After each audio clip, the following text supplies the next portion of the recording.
వెలుగు లేకుంటే మనిషి లేడు, భూమికి వెలుగునిచ్చేవాడు దినకరుడు. కాలానికి అనుగుణంగా క్రమం తప్పకుండా, దినం తప్పకుండా, సంవత్సరం తప్పకుండా గమనంలో మార్పులు లేకుండా నిత్యం ఉదయించేవాడు సూర్యుడు. సూర్యుడి వెలుగు కారణంగానే భూమండలం పైన జీవులు జీవిస్తున్నాయి. కొత్త జీవులు పుట్టుకొస్తున్నాయి.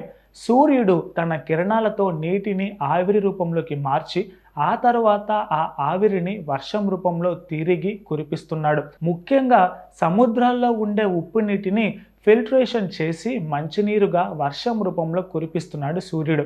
సూర్యుడు లేకుంటే భూమిపై వర్షం ఉండదు. వర్షం లేకుంటే జీవుల దాహార్తి తీరదు. దాహార్తి తీరకుంటే మనుగడ అసాధ్యమవుతుంది. వర్షాలు లేకుంటే వృక్షాలు ఉండవు. ఔషధాలు అసలే లభించవు. జీవులు తీసుకున్న ఆహారాన్ని జీర్ణం చేసేందుకు జఠరాగ్ని రూపంలోకి మారి సూర్యుడు శక్తిని అందిస్తాడు. ఆర్యముడిగా దేవతా రూపంలో ఉండి భక్తుల కోరికలు నెరవేరుస్తున్నాడు.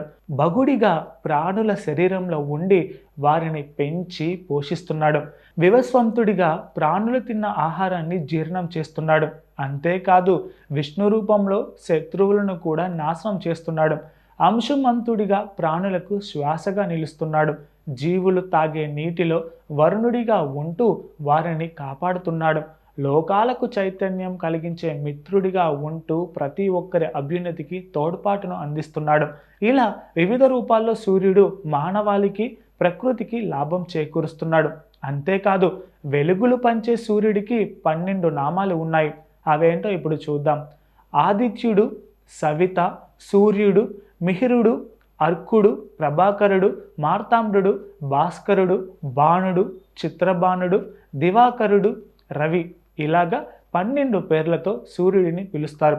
ఈ 12 పేర్లను ఎవరైతే నిత్యం స్మరిస్తారో వారికి ఎటువంటి కష్టాలు ఉండవని, ఆరోగ్య సమస్యల నుంచి బయటపడతారని పండితులు చెబుతున్నారు.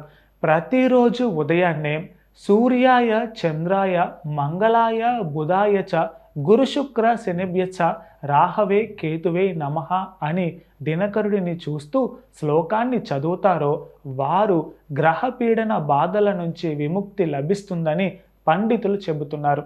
Please subscribe to the channel and download the Politicos app from the links in the description.